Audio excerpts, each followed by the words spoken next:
Welcome to ప్రజా television news బులెటిన్లో ముందుగా హెడ్లైన్స్. రాష్ట్ర వ్యాప్తంగా 8,000 మహిళా భవనాలకు వర్చువల్గా శంకుస్థాపన చేసిన ముఖ్యమంత్రి రేవంత్ రెడ్డి.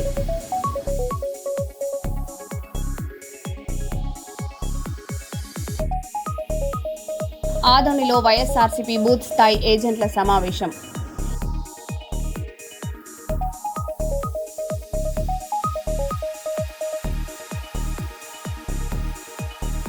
ఇంధన ధరలతో సామాన్యుడిపై భారం.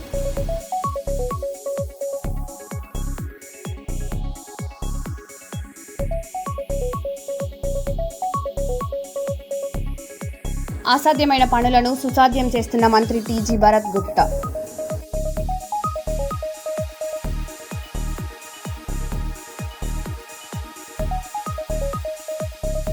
పీవీ విజ్ఞాన కేంద్రం పనులు వేగవంతం చేయాలి, జిల్లా కలెక్టర్ చాహద్ బాజ్పాయ్.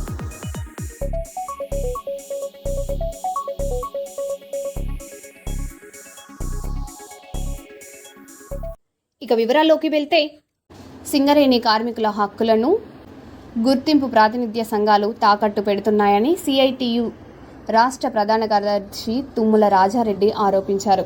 ఈ మేరకు గోదావరికని సిఐటియు కార్యాలయంలో వారు మాట్లాడారు. ఈ కార్యక్రమంలో సిఐటియు నాయకులు తోట నరహరిరావు, ఆరేపల్లి రాజమౌళి తదితరులు పాల్గొన్నారు.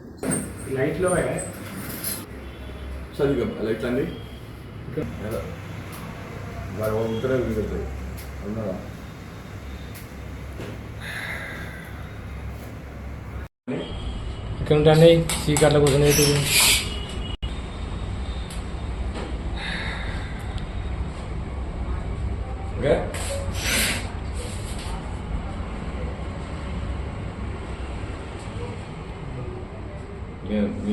చాటాను దాకా నేను ఏం మాట్లాడతానో నాకే తెలియదు, అనుకోను. మొదలు పెట్టినాక అనుకుంటా, రాసుకుంటా. ఓకేనా? యాజమాన్యానికి, ప్రభుత్వానికి కార్మిక హక్కులను తాకట్టు పెట్టిన ఏఐటీసీ, ఐఎన్టీసీ కార్మిక సంఘాల వైఖరిని కార్మికులు దీన్ని ఎండగట్టాలని చెప్పి సిఐటిగా విజ్ఞప్తి చేస్తా ఉన్నాం. నిన్నటి దాకా ఏఐటీసీ బస్సు జాత పెట్టి సింగరేణితో తిరిగి ఐక్యపురాలకు సిద్ధం, మే ఫస్ట్ వీక్లో సమయస్థం జేఎస్తో మాట్లాడుతున్నాం అని చెప్పి ఊదరగొట్టిన కార్మిక సంఘం ఎక్కడ పోయిందని అడుగుతున్నాం. సిఐటి మా ప్రభుత్వంతో మాట్లాడుతున్నాం, మా ప్రభుత్వం కార్మికుల పక్షాలు ఇవ్వకపోతే మేము సమ్మకు సైతం సిద్ధం అని చెప్పి జేఏసీ ఇచ్చిన ఐఎన్టీసీ జనప్రసాద్ ఎక్కడున్నారని అడుగుతున్నాం. మీరిద్దరు కలిసి ప్రభుత్వ యాజమాన్యానికి కార్మిక హక్కులను తాకట్టు పెట్టిందని కార్మిక వర్గం అంతా ముక్కు మీద ఏలేసుకుంటే మీకు కనబడతలేదా అని ప్రశ్నిస్తా ఉన్నాం. మీకు డైరెక్టర్ గారు, చైర్మన్, మేనేజింగ్ డైరెక్టర్ గారు మీకు ఏం మాట్లాడినో, ఏ ఒప్పందం చేసుకున్నారో బయట పెట్టమని చెప్పి సిఐటిగా డిమాండ్ చేస్తున్నాం. మే 8వ తారీఖు నాడు ప్రభుత్వం మాతో మాట్లాడుతున్నదని చెప్పి కార్మిక హక్కులను మేమే పరిష్కరిస్తాం, మెడికల్ బోర్డు, బినామీ పేర్లు, అట్లాగే అన్ని కార్యక్రమాలకు సంబంధించి సొంత కార్యక్రమాల సమస్యలు పరిష్కరించమని చెప్పిన ఐఎన్టీసీ నీ మంత్రివర్గులు, నీ కోల్బెల్ట్ ఎమ్మెల్యే ఎక్కడ పోయిందని అడుగుతున్నాం. మీకు ఏం ఆశ పెట్టింది యాజమాన్యం? ఈ మధ్యకాలంలో డైరెక్టర్ గారు ఎలక్ట్రల్ క్యాంపెయిన్ పోయి వచ్చిన తర్వాత మీ సమావేశంలో ఏం నిర్ణయం అయింది? 10-20 ట్రాన్స్ఫర్లు కాగానే మనిషికో 10 ట్రాన్స్ఫర్లు చేయంగానే మీ డిమాండ్ పక్కకెళ్ళినాయా? హెల్త్ గ్రౌండ్లో మెడికల్ బోర్డు పెట్టి 30-35 మందిని పిలిచి వాళ్ళందరినీ హయ్యర్ మెడికల్ బోర్డుకు పంపి చెరో 5-10 చేసుకొని కాలం కల్పిస్తాం అనుకుంటున్నారా? వాళ్ళు కొన్ని నెలల జీతం కూడగొట్టుకొని రేపో మాపో ఎదురు చూస్తే మెడికల్ బోర్డు పిలిచి మళ్ళీ హయ్యర్ మెడికల్ బోర్డు ఏంటి? హయ్యర్ మెడికల్ బోర్డు అంటేనే అవినీతికి పరాకాష్ట. అక్కడ 10,000 ఇస్తే ఏ సర్టిఫికేట్ ఇస్తానని చెప్పి ఇప్పటికే బిజినెస్ ఇక్కడ జరుగుతున్నాయి. దానికెందుకు పోవాలి? సింగరేణి డాక్టర్లు ఇక్కడ ఉండి ఇక్కడ అందరి ముందు ఎవరికి కాలు చేతులు ఉన్నాయో, ఎవరు మంచుకున్నారో, ఎవరికి రోగాలు ఉన్నాయో మన హాస్పిటల్నే కదా వాళ్ళకి రోగ నిర్ధారణ అన్ఫిట్లో పెట్టింది. ఆ 35 మందిని వెంటనే అన్ఫిట్ చేసి వాళ్ళకి ఏదో నిర్ణయం చేసి అన్ఫిటా లేదా సర్ఫేసా ఏదో నిర్ణయం చేయొచ్చు కదా, మళ్ళీ కాలేపని ఎందుకు? అందుకే అంటున్నాం, యాజమాన్యం సూచన మేరకే సమ్మె పిలిపియకుండా జేఏసీ పిలవకుండా కాలయాపన చెప్తున్న ఏఐటి సైఎన్సీ నాయకులారా, యాజమాన్యం ఏం చెప్పింది అనుకుంటున్నారో కార్మికులు చెప్పమంటారా? మీకు ఇంకొక 2 నెలలు అయితే వర్షాలు పడతాయి, అప్పుడు మీరు జేఏసీ పెట్టుకున్నా సమ్మె చేసుకున్నా మాకు ఉత్పత్తి నష్టం కాదు. ఇప్పుడు ఎండాకాలంలో ఉత్పత్తి చేసే టైంలో సమ్మె పిలిపియద్దంటే మీరు కాంప్రమైజ్ అయిందా అని అడుగుతున్నా నేను. లేదా ఇంకో 2 నెలలు అయితే ఎన్నికల నోటిఫికేషన్ ఇస్తాం, అప్పుడు జేఏసీలు ఉండవు, మీకు మీరే తనకసేస్తారు. అప్పటిదాకా మీరు 4 జేబులు నింపుకోండి, కడుపు నింపి కాలయాపన చేయని చెప్పే సూచనలు పాటిస్తున్నారని అడుగుతున్న సంఘాలను. నిజంగానే కార్మికుల మీద చిత్తశుద్ధి ఉంటే, కార్మిక సమస్యలకు ఒరిగడదామనుకుంటే నిర్ణయం జరిగితే మీరు ఇచ్చిన ప్రకారమే మేలో సమ్మె చేద్దాం అనుకున్న సమ్మె పిలుపును వెంటనే ఇవ్వాల్సి ఉండే. మీరు ఇప్పటికైనా కార్మికుల దగ్గరికి వచ్చి గేట్ మీద పెట్టి చెప్పండి. డైరెక్టర్ చైర్మన్ డైరెక్టర్ మీతో ఏం మాట్లాడో ఏఐటీసీ చెప్పాలా, ప్రభుత్వ పెద్దలు మంత్రులు ఏం చెప్పినారో ఐఎన్టీసీ చెప్పాలి. మీరిద్దరు కలిసి కార్మికులు మోసం చేసి జేబులు నింపుకునే కార్యక్రమాన్ని బంద్ పెట్టని చెప్పుకోతున్నాం. 2.5 సంవత్సరాలలో ఒక్క కార్యక్రమం ఒక్క డిమాండ్ గురించి చర్చ చేయలేదు. సింగరేణి కార్మికుల సంతృప్తి కార్యక్రమం పెండింగ్ ఉంది, దానికి కమిటీలు అన్నారు. ఎక్కడ పోయింది కమిటీ? ఏ కమిటీ కూడా ఇంతవరకు ఏఐటి చదువులో ఒకటి కూడా బయటకు రాలేదు, పైరవులు తప్ప. అందుకే ఇప్పటికైనా చెప్పదలుచుకున్నాం, కళ్ళు తెరవండి. యాజమాన్య ప్రభుత్వాల వైఖరికి వ్యతిరేకంగా నిలబడదాం. మెడికల్ బోర్డును యథావిధిగా కొనసాగాలన్నా, బినామీ పేర్ల పరిష్కారం కావాలన్నా, ఇలా ఎవరైతే అన్ఫిట్లో ఉన్న కార్మికులందరూ ఖచ్చితంగా ఉద్యోగం చేరటమా అన్ఫిట్ కావడం కావాలన్నా, సంతిటి కార్యక్రమం నెరవేరాలన్నా ఐక్య పోరాటాల శరణ్యం. ఇప్పటికే వేతన ఒప్పందం సంబంధించిన పెండింగ్ ఉంది. మరి కార్మికులంతా ఎదురు చూస్తున్నారు. వీటికి అన్ని ఉద్యమాలు నిర్మించాల్సిన సమయంలో మీరు యాజమాన్యం ప్రభుత్వానికి అంటగాకుంటూ మీ పబ్బం కట్టుకోవడానికి విడనాడాలని చెప్పి మేము సిఐటిగా ఈ 2 కార్మిక సంఘాలకి విజ్ఞప్తి చేస్తున్నాం. రాబోయే కాలంలో మీదే వైఖరి అనుభవిస్తే కార్మికులకు తగిన గుణపాఠం చెప్తుందని చెప్పి సిఐటిగా కోరదలుచుకున్నాం. దేశంలో పెట్రోల్, డీజిల్ ధరలు మళ్లీ పెరుగుతూ వాహనదారులకు షాక్ ఇస్తున్నాయి. గత 10 రోజుల్లో పలుమార్లు ధరలు పెరగడంతో లీటరుకు అదనపు భారం పడుతుంది. డీజిల్ ధరల పెరుగుదలతో రవాణా ఖర్చులు పెరిగి నిత్యావసర వస్తువుల ధరలపై కూడా ప్రభావం పడే అవకాశం ఉందని ఆర్థిక నిపుణులు చెబుతున్నారు. రాష్ట్రాల వారీగా బ్యాట్ కారణంగా ధరల్లో తేడాలు కనిపిస్తున్నాయి. సామాన్యుడి నెలవారీ ఖర్చులు మరింత పెరిగి పరిస్థితి ఏర్పడుతుందనే ఆందోళన వ్యక్తమవుతుంది.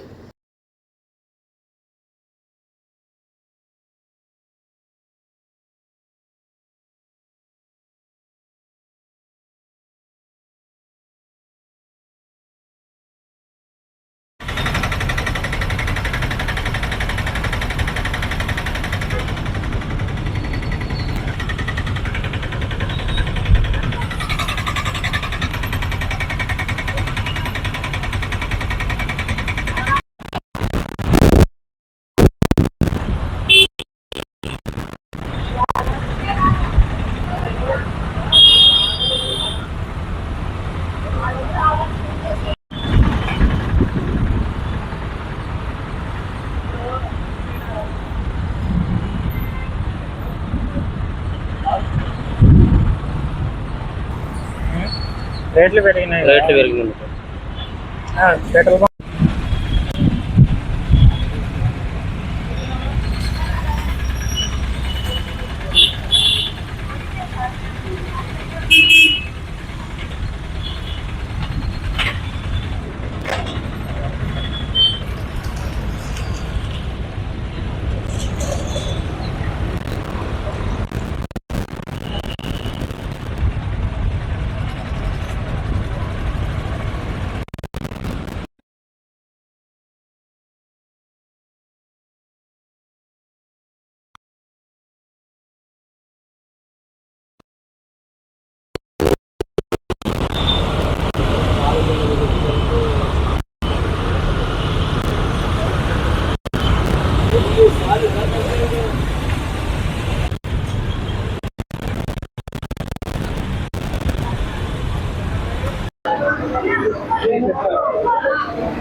పెద్దపల్లి జిల్లా గోదావరిఖనిలో రామగుండం రీక్రియేషన్ క్లబ్ ఆధ్వర్యంలో కొనసాగుతున్న ఉచిత మజ్జిగ పంపిణీ కార్యక్రమానికి retired police officer Eterna premium luxury gated community అధినేత పుప్పాల విక్రమసింహరావు తన పుట్టినరోజు సందర్భంగా సహకారం అందించారు. ఈ సందర్భంగా ఆయన స్వయంగా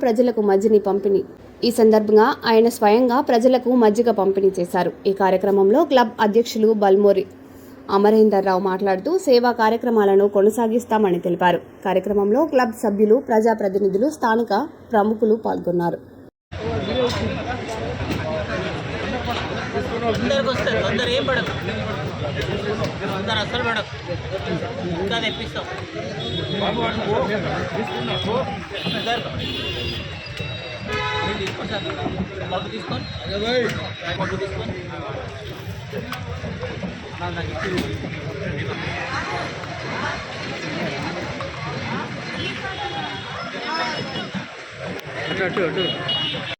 గత సంవత్సరం నుండి మజ్జిగ పంపిణీ కార్యక్రమాన్ని స్టార్ట్ చేసిన మేము మరి ఈ నెలలో ఎండ తీవ్రతను చాలా క్లిష్ట పరిస్థితిలో మన సహచర ఉద్యోగులు చాలా కష్టపడుతున్నారు. ఇక్కడ వాటర్ అనేది దొరకవు, ఇక్కడ నీళ్లు దొరకవు, కానీ మజ్జిగ సప్లై చేయాలని మా బృందం, మా సహచర మిత్రులు 140 మంది సహకారంతో దీన్ని స్టార్ట్ చేస్తున్నాం.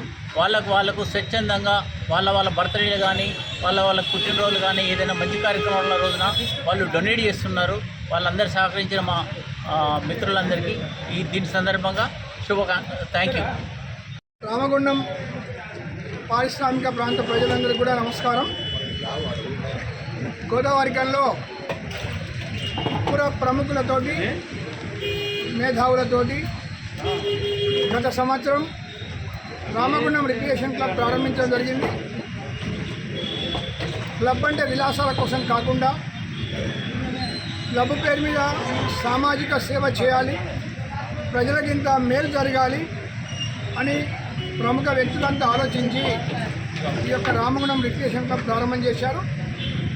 పోయిన సంవత్సరం 31 రోజులు తీవ్రంగా ఎండలున్న సమయంలో కూడా మే 1వ తారీఖు నుంచి 31వ తారీఖు వరకు క్లబ్ ఆధ్వర్యంలో కూడా మజ్జిగ వితరణ కార్యక్రమాన్ని చేయడం జరిగింది. 2వ సంవత్సరం ఈ సంవత్సరం కూడా గౌరవ సభ్యుల సహకారంతో ఒక్కొక్క రోజు ఒక్కొక్క గౌరవ సభ్యుడు స్పాన్సర్ చేస్తూ క్లబ్ తరఫున గోదావరిఖని చౌరస్తాలో ఇంత తీవ్రంగా ఎండలున్న సమయంలో కూడా చల్లటి మజ్జిగను ప్రజలకు అందించడం జరుగుతున్నది. మరి ఈరోజు 26వ రోజు రామగుండం రిక్రియేషన్ క్లబ్ ఉపాధ్యక్షుడు గౌరవనీయుడు రిటైర్డ్ పోలీస్ ఆఫీసర్ విక్రమసింహారావు గారి యొక్క 69వ జన్మదిన ఉత్సవం సందర్భంగా వారు ఈరోజు ఈ యొక్క మజ్జిగ కార్యక్రమాన్ని స్పాన్సర్ చేయడం జరిగింది. మరి ఇంత మంచి కార్యక్రమాన్ని సభ్యులంతా కూడా వాళ్ళు ముందుకొచ్చి సేవా కార్యక్రమాలు చేస్తున్నారు. భగవంతుడు తప్పకుండా వారందరికీ కూడా, వారి కుటుంబాల సభ్యులందరికీ కూడా ఆయురారోగ్య ఐశ్వర్యాలు ప్రసాదిస్తాడు. అదేవిధంగా ఇంకా కూడా భవిష్యత్తులో ఇలాంటి సేవా కార్యక్రమాలు కూడా మరిన్ని చేయాలని చెప్పి సభ్యులందరినీ కోరడం జరుగుతుంది. సంగెం మండలం గుంటూరుపల్లి గ్రామంలో మహిళా శక్తి వారోత్సవాల సందర్భంగా నూతన అంగన్వాడీ భవనాన్ని ఎమ్మెల్యే రేవూరి ప్రకాష్ రెడ్డి, జిల్లా కలెక్టర్ సత్య శారద ప్రారంభించారు. ఈ సందర్భంగా మహిళలు, బాలల సంక్షేమానికి ప్రభుత్వం ప్రాధాన్యత ఇస్తుందని ఎమ్మెల్యే తెలిపారు. అంగన్వాడీ కేంద్రాలు చిన్నారుల విద్య, గర్భిణీలు, బాలింతల ఆరోగ్య సంరక్షణలో కీలకమన్నారు. పోషకాహారం, నాణ్యమైన విద్య, ఆరోగ్య సేవలు అందించడమే ప్రభుత్వ లక్ష్యమని పేర్కొన్నారు. కర్నూలు జిల్లా ఆదోనిలో నిర్వహించిన వైఎస్ఆర్సీపీ బూత్ స్థాయి ఏజెంట్ల సమావేశంలో జె మనోజ్ రెడ్డి పాల్గొన్నారు. పార్టీ శ్రేణులు ఐక్యంగా పనిచేసి గ్రామ స్థాయి నుంచి పార్టీని బలోపేతం చేయాలని పిలుపునిచ్చారు. ప్రజా సమస్యల పరిష్కారమే లక్ష్యంగా పనిచేయాలని, రాబోయే ఎన్నికల్లో పార్టీ నిర్ణయించిన అభ్యర్థుల విజయానికి ప్రతి కార్యకర్త కృషి చేయాలని సూచించారు. కార్యక్రమంలో నాయకులు, కార్యకర్తలు పాల్గొన్నారు. చేసే విధంగా మనం అందరం కూడా కలిసికట్టుగా పనిచేయాలని కూడా రాబోయే 2029 ఎలక్షన్ల వరకు మనం అందరం కలిసికట్టుగా, నేను గతంలో కూడా చెప్పిన, మీతో పాటు నేను కూడా ఒక సామాన్య కార్యకర్తగానే పనిచేస్తాననేది కూడా మళ్ళీ అదే చెప్తాను. మీతో పాటు కింద స్థాయి నుంచే నేను పైకి వస్తాను. మీ కష్టాలు సుఖాలన్నీ తెలుసుకుంటున్నాయి. ఎందుకంటే గతంలో నేను చేసిన పొరపాటు కూడా ఏమీ చేయకూడదనే ఉద్దేశంతోనే మళ్ళీ చెప్తా ఉన్నాను. దయచేసి ఎవరు కూడా నెగ్లెక్ట్ చేయకుండా ఈ ఓటర్ లిస్ట్ వెరిఫికేషన్ అనేది చాలా ఇంపార్టెంట్ కాబట్టి, ఎందుకంటే రేపు సెప్టెంబర్ ఈ ఓటర్ లిస్ట్ అయిపోయిన తర్వాత మనకి లోకల్ బాడీ ఎలక్షన్స్ వచ్చే అవకాశం కూడా ఉంది కాబట్టి ఇప్పటి నుంచి అంటే 2004 నుంచి 3 సార్లు ఎలక్షన్లు జరిగితే ఎప్పుడు కూడా మున్సిపాలిటీలు మనం చేజార్చుకునేదే లేదు. అప్పుడు కాంగ్రెస్ ప్రభుత్వంలో ఉన్నప్పుడు మనమే, తెలుగుదేశం ప్రభుత్వం 2014 నుంచి 19 వరకు ఉన్నప్పుడు కూడా వైఎస్ఆర్ కాంగ్రెస్ పార్టీ మున్సిపాలిటీ, మళ్ళీ మన ప్రభుత్వంలో కూడా మళ్ళీ మందే. సో మళ్ళీ ఈసారి కూడా ప్రజల తరఫున మనం మాట్లాడి 2024 నుంచి 2029 కూడా మన వైఎస్ఆర్ కాంగ్రెస్ మున్సిపాలిటీ ఉండాలా, ఎంపీపీ మన వాళ్ళే ఉండాలా, జెడ్పీటీసీ మన సర్పంచ్ చేసుకోవాలనుకుంటే మనం అందరం కలిసికట్టుగా కష్టపడి అందరినీ గెలిపించుకోవాలని, ఎవరైతే క్యాండిడేట్ ఉంటారో వాళ్ళందరినీ కూడా మనం ముందుగా ఇవన్నీ ప్లాన్ చేసుకొని ముందుకు పోవాల్సిన అవసరం ఎంతైనా ఉందని తెలియజేసుకుంటూ, నా ఈ అవకాశాన్ని కల్పించిన అందరికీ కూడా నా ధన్యవాదాలు తెలియజేసుకుంటూ, ఇక్కడ విచ్చేసిన వాళ్ళందరికీ నా పేరు పేరున నమస్కారాలు తెలియజేసుకుంటూ సెలవు తీసుకుంటాను. డిపార్ట్మెంట్ తరఫున పెట్టుకుంటున్నాడు. తప్పకుండా మన డిపార్ట్మెంట్ కూడా రిక్వెస్ట్ చేసి, వాళ్ళు ఉంటారు మనం ఉంటాము, అందులో ఎందుకంటే మనం అవకాశంలో ఉన్నాం కాబట్టి మనం చేయకపోతే కిందనే ఉంటుంది, అది వాస్తవమే. కాబట్టి దాన్ని దృష్టిలో పెట్టుకొని మనం కూడా సాగరెడ్డి గారు చెప్పి ఎట్లా చేసి అది వాళ్ళు కన్సల్ట్ డిపార్ట్మెంట్ ఎవరైతే ఉన్నారో వాళ్ళు కూడా మనతో పాటు ఇన్వాల్వ్ అయ్యి మన యొక్క అబ్జెక్షన్స్ ఏమైతే ఉన్నాయో తప్పకుండా రైజ్ చేస్తాం. దాన్ని తప్పకుండా అందరూ కూడా కృషి చేస్తామని చెప్పి చెప్తున్నాను. అలాగే ఇంకా ఎవరైనా మాట్లాడేటట్టుంటే జరిగింది. ఈ రోజు ఆ ఓట్లు వేసిన పాపానికి మహిళలంతా, ఉద్యోగులంతా, నిరుద్యోగులంతా అందరూ కూడా ఈ రోజు బాధపడుతున్నారు. కాబట్టి మనం ఏదైతే ఈ సూపర్ 6 ఉందో అదే విధంగా ఈ రోజు వైఎస్ఆర్సీపీ కార్యకర్తలు చూస్తే ఒక సైడ్ బాధ అనిపిస్తుంది. అసలు అంటే ఈ పరిస్థితిని మేము కూడా ఈ 14 సంవత్సరాల్లో ఏ రోజు చూడలేదు, మనమందరం కూడా చూడలేదు. వైఎస్ఆర్సీపీ కార్యకర్తల్ని అంటే ఈరోజు నేను ఇది ఒకటే బాగా గట్టిగా చెప్తాను, ఎప్పుడు కూడా చాలా వరకు ఎక్కువగా పోలీస్ స్టేషన్స్ మహిళల సమస్యలు అయితేనేమి లేదా ఆఫీస్ కూడా వెళ్తూ ఉంటాం. ఎప్పుడు కూడా మాకు కనిపించలేదు. వైసీపీ వాళ్ళంటే ఒక క్వశ్చన్ మార్క్ లాగా చూస్తారు అధికారులు కానీ పోలీసు వారు కానీ. అంటే ఇది నేను వెళ్ళిన సందర్భాలు, అక్కడ జరిగినటువంటి పరిస్థితులు నాకు చాలా బాధ అనిపించింది. అసలు గవర్నమెంట్ అధికారులు అంటేనే ప్రజలకు సేవ చేసేవాళ్ళు. ఈరోజు వైసీపీ వాళ్ళు అంటే ఒక వైసీపీ కార్యకర్త ఉండడమే మేము చేసుకున్న పాపం అన్నంతగా బయట పరిస్థితులు ఉన్నాయి. మరి ఇవన్నీ కూడా అంటే మనం కూడా మన కోసం వెళ్ళడంలే, మనము ఎవరైతే ప్రజలు ఉన్నారో వాళ్ళ కోసం మనం వెళ్తున్నాము. మరి అలాంటి మనకే ఈ విధంగా ఉంటే సామాన్యమైన కార్యకర్తలకి ఏ విధంగా పరిస్థితి ఉందో ఒకసారి ఆలోచించాలి.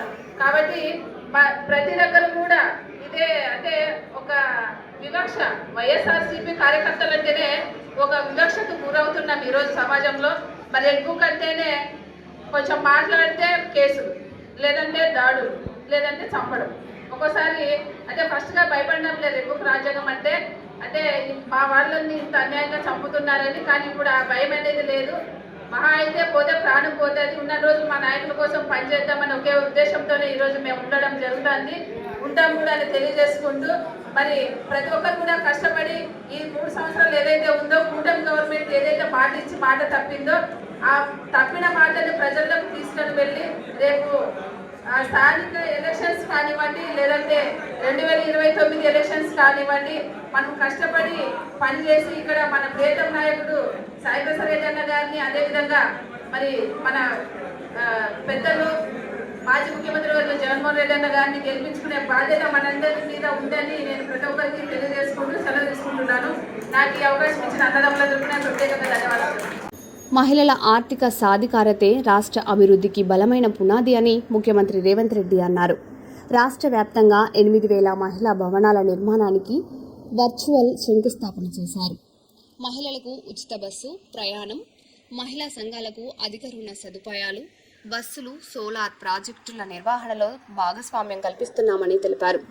2034 నాటికి రాష్ట్రంలోని మహిళలను ఆర్థికంగా బలోపేతం చేసి కోటీశ్వరులుగా తీర్చిదిద్దడమే ప్రభుత్వ లక్ష్యమని సీఎం వెల్లడించారు.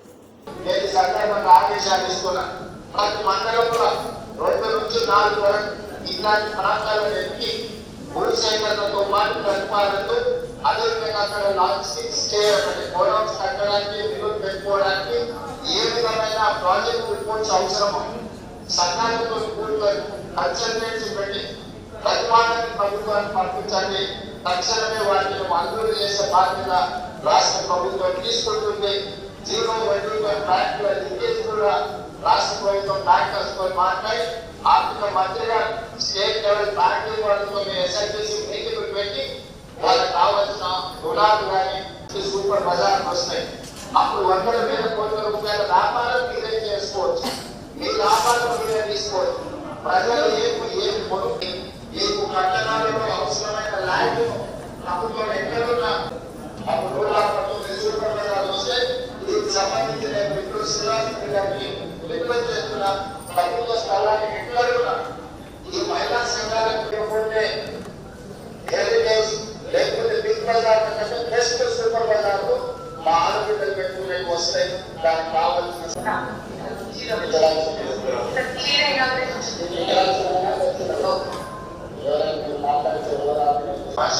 మహాలక్ష్మి పథకము మాకు బస్సులో చాలా రాష్ట్రాలలో మన దగ్గర మనం పద్ధతిగా అమలు చేస్తున్నాం. ఎక్కడ కూడా చిన్న ఇబ్బంది జరగకుండా ఏ ఒక్క రూపాయి కూడా ఎవరు మిమ్మల్ని అడగకుండా ఈరోజు పక్కన చేస్తున్నాం. మీరు కొంచెం సంఘాల మీటింగ్ పెట్టినప్పుడల్లా సంఘాల మీటింగ్ లో ఫస్ట్ 2 నిమిషాలు ఇలాంటి విషయాలు మొదటి చర్చించుకోండి. తర్వాత మీ గ్రామాలలో మీ సంఘాలను ఎట్లా అభివృద్ధి చేసుకోవాలని కూడా మాట్లాడుకుంటే మీకు కూడా ఉపయోగకరంగా ఉంటుంది. పార్టీ గారు ఎవరి దగ్గర ఉన్న ఏరియాస్లో కానీ ఆర్ఎంపీలో కానీ పంచాయత్ రాజ్లో కానీ ప్రైవేట్ ఏరియాలో ఎక్కడ ప్రాపర్టీ ఉన్నాయి వాళ్ళు ఇంతమందిగా బ్యాంకులలో ఒక్క పైసా పెండింగ్ లేకుండా కట్టినట్టు వాళ్ళకి మంచి పెట్రోల్ బంక్ స్థలం లేకుండా ఇమ్మీడియట్ గా ఎత్తి పర్సనల్ ఎత్తి వాళ్ళకి పెట్రోల్ బంక్ స్థలాన్ని బాగా నడుపుకుంటారు. వచ్చే వాళ్ళకి అందరికీ ఆదర్శ సంఘాల కింద రావాలి. అదేవిధంగా దివ్య గారు మీకు సూచన ఈ గతమైన సక్సెస్ స్టోరీని విజయపాలయకు తర్వాత నీరవ్ మోడీ వేల కోట్ల బ్యాంకులో చేసి విదేశాలు మారిపోయారు కదా. గతమైన సక్సెస్ స్టోరీని వాళ్ళకి పంపించు డబ్బులు తీసుకుంటే ఎట్లా కట్టాలి అనేది విజయపాలయ 497 భవనాలు అన్నింటినీ కూడా డిసెంబర్ 9 లోపల పూర్తి చేసుకోండి. ఆ రోజు పెద్ద ఎత్తున మనం కార్యక్రమాన్ని ఏర్పాటు చేసుకొని పెద్ద ఎత్తున ఉత్సవాలు జరుపుకుందాం. మనం భూసంభవ పద్ధతిలో పండించడం వల్ల మనకు ఆర్థికంగా ప్రయోజనం ఉండడం లేదు. అన్ని రకాల సమస్యలు వస్తున్నాయి. కూరగాయలు, పండ్లు, ఇతర కమర్షియల్ క్రాప్స్ మంచి ప్రాఫిట్ బిజినెస్ ఉన్నది. పర్టికులర్ ఖమ్మం ప్రాంతం రైతులు చాలా చైతన్యం ఉన్నవారు మొదటి నుంచి కూడా, ఇప్పుడే కాదు ముందు నుంచి కూడా. ముందు మిర్చి తెచ్చినా, ముందు పత్తి తీసుకొచ్చినా, ముందు ఏ కమర్షియల్ క్రాప్స్ వచ్చినా ఖమ్మం జిల్లా నుంచి అట్లా నల్గొండ వరకాలు ఇటువైపు వస్తూ ఉంటాయి. కాబట్టి మీరు ఈ పంట మార్పిడిని పెద్ద ఎత్తున చర్చకు తీసుకురావాలి. రైతు వేదికల్లో అన్ని సమావేశాలు పెట్టి సకాల సభలను ప్రోత్సహించండి. ఎవరైతే ఇతర ప్రాంతాలకు వెళ్ళి వాళ్ళు ఓరియంటేషన్ క్లాస్ తీసుకుంటారో లిటరేచర్ ఇచ్చేస్తారో వాళ్ళకి అవసరమైతే కొంత రెగ్యులరేషన్ లాగా కూడా వాడడం వల్ల భూసారం దెబ్బతిని ఎక్కువ క్యాన్సర్ రావడానికి అవకాశం ఉంది. కాబట్టి మనం ఆర్గానిక్ ఫుడ్ మనం తినే పంటలు ఇవన్నింటినీ కూడా సేంద్రియ వ్యవసాయం చేసుకొచ్చి దాని వరకు మన కొండలు ప్రాంతాలలో మామాయిలు రైతులను ప్రోత్సహించాలి. బస్సులు వెళ్ళి వాళ్ళని మన సిద్ధులో ఉంటుంది, మరొక ఖమ్మం దగ్గర ఉన్న మామిడి ఫ్యాక్టరీ రైతులను అక్కడికి పంపిస్తే అక్కడ పంటలు ప్లస్ ఆ ఫ్యాక్టరీలకు కృషి వస్తే వాళ్ళకి ఎకరానికి ఎంత లాభం వస్తుంది అనేది కూడా కొంత అవగాహన కల్పించాలి. దాని విధంగా మహిళా సంఘాలను ముందు ఇన్వాల్వ్ చేయాలి. అందుకని అవగాహన వస్తే గ్రామాలలో కూడా పంట మార్పిడి వేగంగా జరుగుతుంది. కాబట్టి పంట మార్పిడికి సంబంధించి ఒక ప్రత్యేక కార్యాచరణ మొదట సంఘాలను అందరినీ కూర్చోబెట్టి మాట్లాడి సంఘాల మార్పిడి చేయించాలి. అవసరమైతే వాళ్ళకు ఒక ఇనాగ్రేషన్ చేస్తున్నాం సార్. నెక్స్ట్ మనకి ఇంకా 50 సైట్స్ ఫుల్లీ కంప్లీటెడ్ ఈ వారంలో అది కూడా అవుతాయి సార్.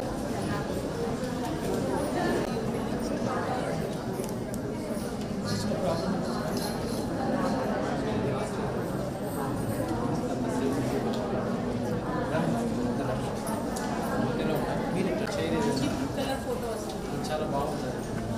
పైన